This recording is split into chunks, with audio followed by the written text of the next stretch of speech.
As you drive in from San Francisco and head into the Sonoma Valley, the first region to visit is Carneros. This area is known for its sparkling wines as well as its Chardonnays and Pinot Noirs. You can't beat starting the day at Gloria Ferrer Caves and Vineyards, sipping their sparkling wines, smelling the lavender in bloom, and looking out over the vineyards.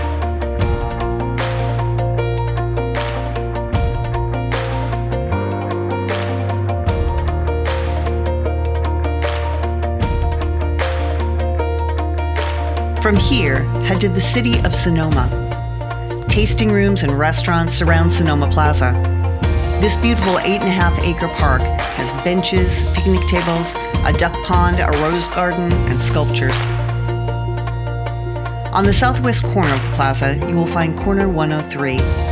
Founded by Lloyd Davis, this tasting room, while elegant and formal, is here to get rid of the intimidation that often comes with wine. The tasting here pairs flavors and wine to help you understand how food and wine work together. We were lucky enough to do a tasting with Lloyd. He invited us to taste the wine and then pair it with a cheese. Then we added another element, perhaps hazelnuts, which would adjust the flavor profile again. This really shows you how you can tailor a dish by the herbs, spices, or additional flavors that you add to create a perfect pairing for your palate. Head further north to Heelsburg. This stunning town along the Russian River has small town charm. We got a taste of this firsthand when we met our friend Patrick in the park at the city center. The park is lush with redwoods and palm trees surrounding a center fountain. As Patrick walked us around the square, he pointed out shops, tasting rooms, and restaurants, and every third person stopped to say hello to him.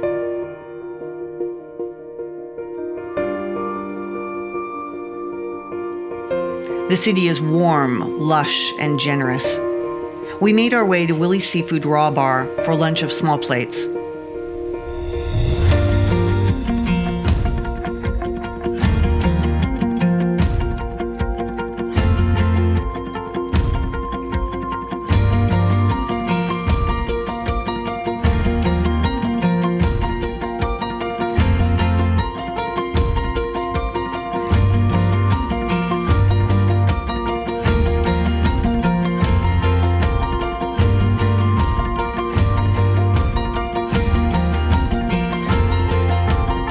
Off of the square, you will find the Selby Tasting Room. We had an opportunity to sit down with Susie Selby and learn about the winery, how it began, and where she was taking it. She shared with us the story of how her wines came to be served in the White House over 4 different administrations.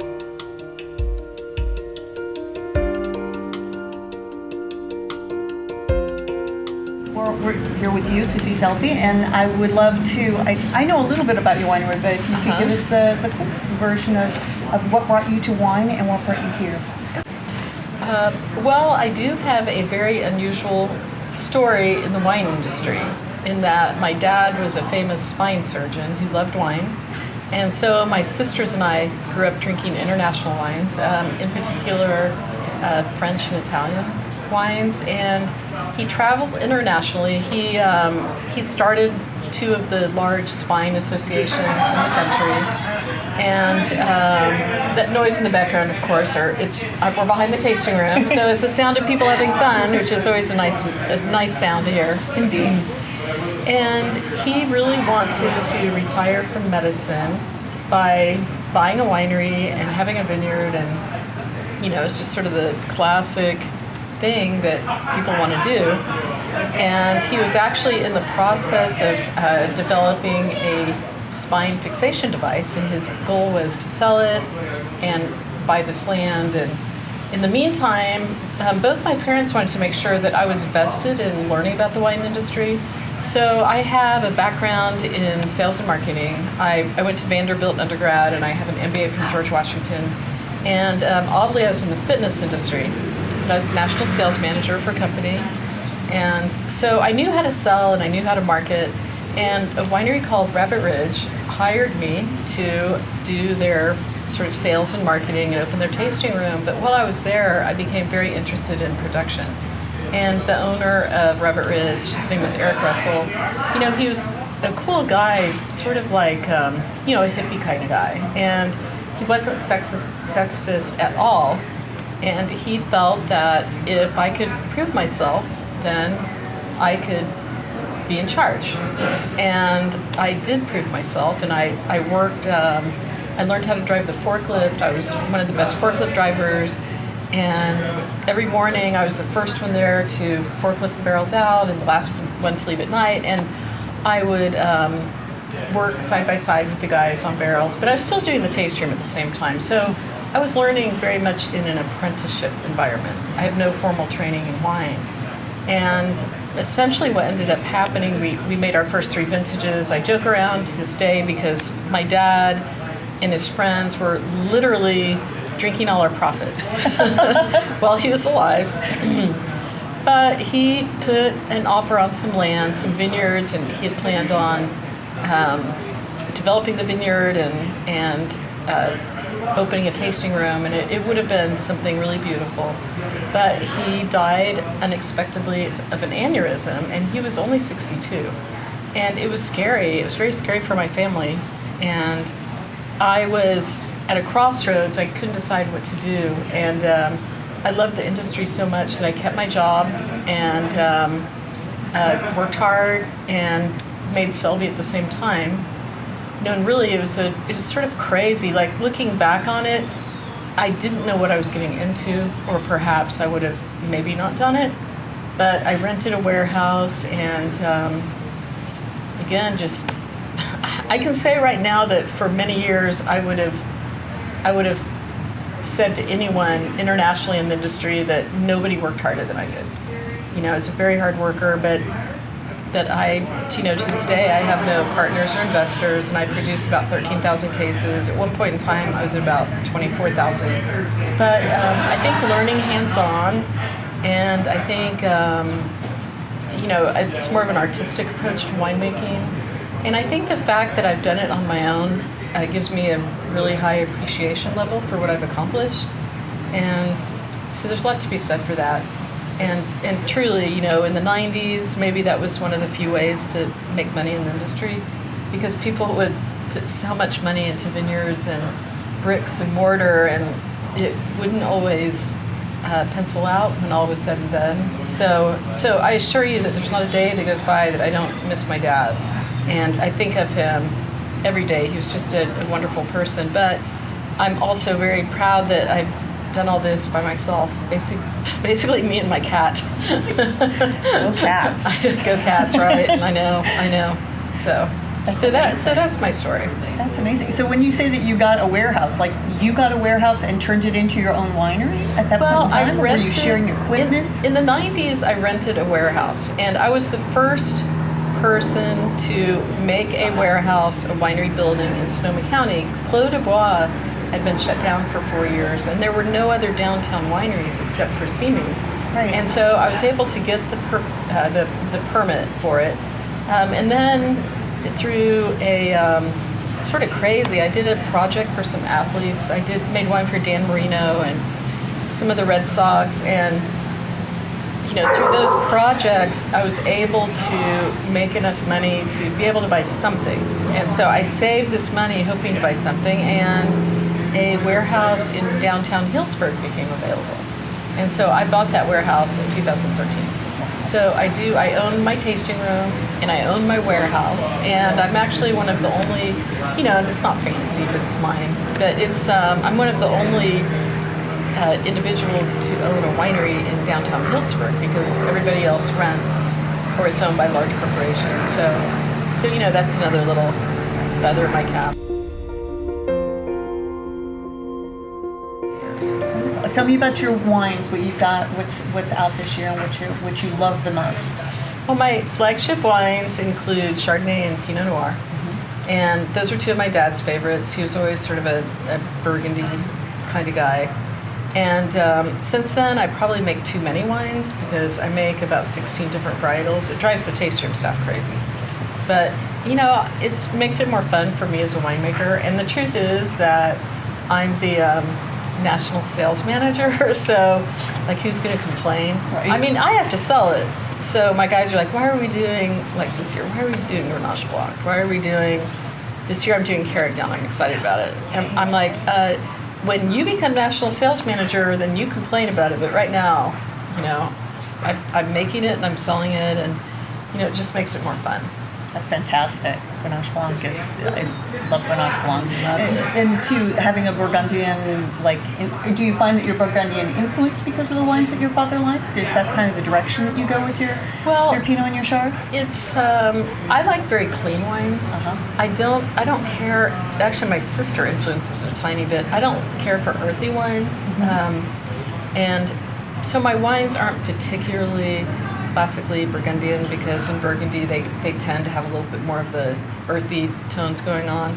But my love of those varietals certainly comes from growing up having the opportunity to taste them. And he also loved Italian wines, but you know, I would say in general that I have a feminine winemaking style, in that you would use feminine adjectives to describe it. So More of an elegant style. Elegant. There you go. Yeah, and I can't speak for all winemakers, but most of the winemakers I know, we all love food, and we love food even more than wine. And so it's, you know, my desire, especially with the wines I distribute nationally, is to make a wine that has broad food pairing capabilities, and not something that is just so specific that it has to be paired with something you know, very, very clear. Like, I do make wines like that. You know, my Bobcat Zin, for instance, has a little bit of residual sugar. It's huge alcohol, and, you know, that works with a short rib, but it's not going to be a good, you know, spaghetti wine or whatever. Right. So, right. One interesting thing, I'm going to tell you the one story people like to hear about, is that when one visits the tasting room, you'll notice a lot of White House menus. And the first menu was from the Clintons, and I have quite a few from the Bushes and the Obamas. And it's sort of a fun story. I was on my way to a trip to Baltimore and called the White House to thank them for their support. And really, I had it was a moment of low morale. I hadn't been invited to a party or something silly, and I just wanted to feel good. So I called the White House, and they answered, and I asked for the usher's office, and they said, usher's office? I said, my name's Susie Selby, and I just want to thank you for your support. And they said, oh, Susie, I know you. I've been meaning to ask you if you would like a tour of the White House. And I was, believe me, I started sweating. I was on this flight. This flight had this mechanical problem, and so, you know, are you coming to Washington? Are you free Thursday afternoon? And so I was, and I went, and, you know, even got through Homeland Security, even though I drank underage once when I was in North Carolina. So they said that wasn't a problem. And after he gave me this tour of the White House, his name was Daniel Shanks. I said, do you always do this for winemakers? This just means so much to me. And I had never really known why the White House liked my wine so much. And he said, you know, at the time, it was when the Bushes were in office, he said, 12 years ago, I walked into the tasting room at Rabbit Ridge. I was by myself, and you asked me what I was doing in wine country. And my response was that I had just gotten my dream job in food and beverage. And I said, well, come back. I'm the assistant winemaker, and I'd love to teach you about wines, because we make so many wines.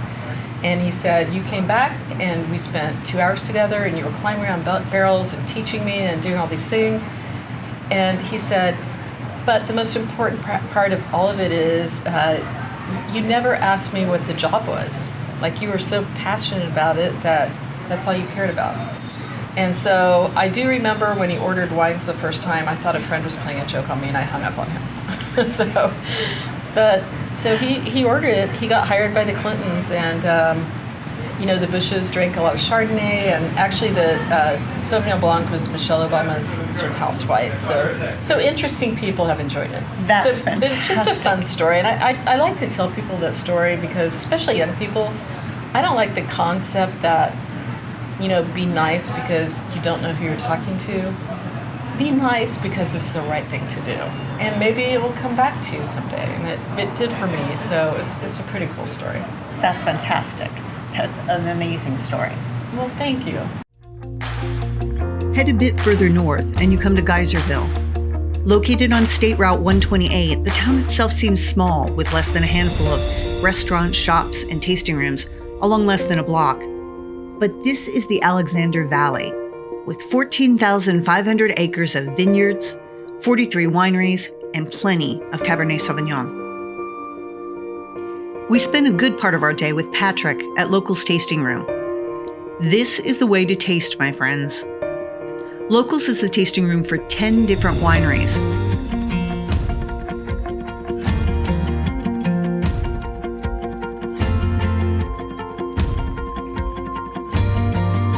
Behind the bar, Patrick or Stig will put together a tasting geared toward what you like and perhaps things you didn't know you liked.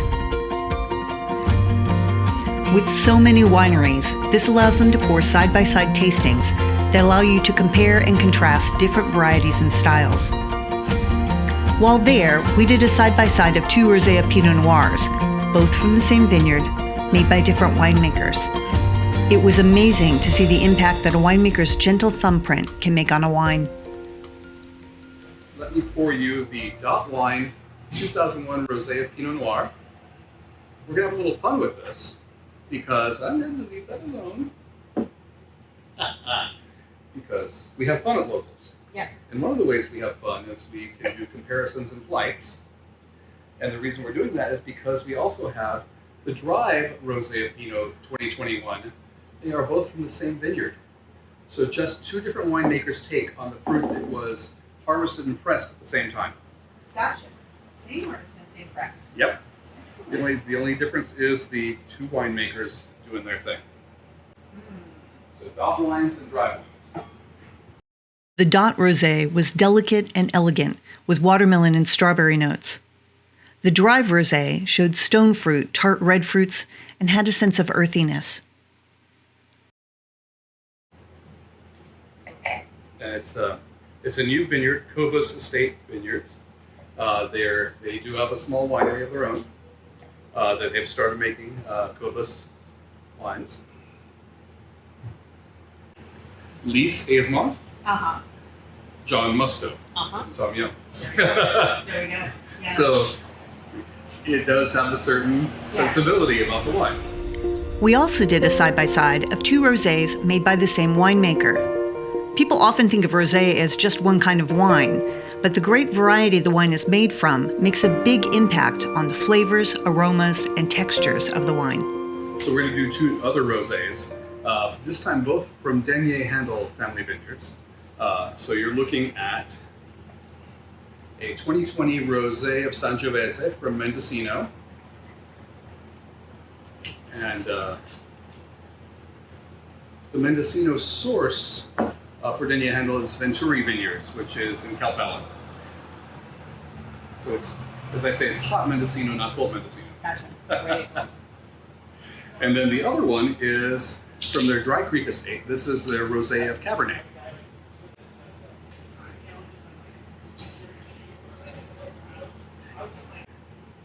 And we have 6 rosés in the house right now. So gives us the opportunity. To point out those differences between Sure. them.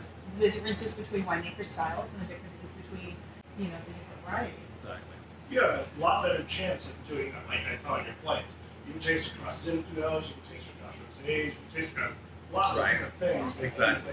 And I can do comparisons with a winery's Sangiovese and their Super Tuscan. And watch the evolution of that. Yeah. So I love that. it's this whole It's a lot more fun now. and the whole experience here is geared towards wine education. We tasted Zinfandels from 3 different regions, did a sparkling wine comparison, and so much more. There are no fees here. Go in and taste, but be aware that you will leave with many bottles that you will find you can't live without, and perhaps a membership to the wine club.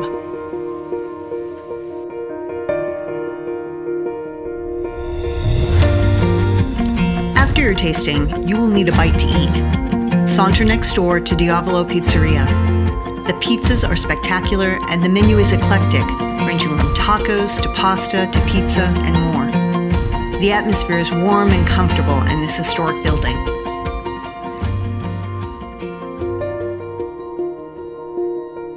This is just a drop in the bucket to what there is to see, do, and taste in Sonoma County. Dip your toe in, explore. Every route is the scenic route here. On our next episode, we will head next door to Napa to explore the city of Napa and all the regions along Route 29, the St. Helena Highway. As always, remember to take the scenic route.